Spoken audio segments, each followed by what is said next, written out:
రాష్ట్ర స్థాయిలో దర్శిలో 91% పోలింగ్ చేసి ప్రజాస్వామ్యబద్ధంగా దర్శి ప్రజలందరూ కూడా అత్యధిక ఓట్లు వేసిన ప్రజలందరికీ మరీ నమస్కారాలు. బూచేపల్లి సుబ్బారెడ్డి గారు మా నాన్నగారు అమ్మగారి మీద నమ్మకంతో గత 20 సంవత్సరాల నుంచి ఈ ప్రాంతంలో అందుబాటులో ఉండి పేద ప్రజలందరి కోసం అనేక సందర్భాల్లో అందుబాటులో ఉన్నాం కాబట్టి మమ్మల్ని విశ్వసించి ఈ కాన్స్టిట్యున్సీలో బూచేపల్లి కుటుంబాన్ని గెలిపించుకుంటే బాగుంటుంది.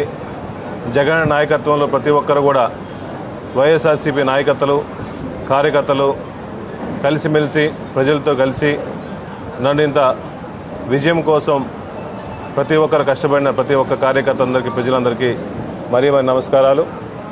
ఈ విజయం దర్శి ప్రజల విజయంగా భావిస్తున్నాను.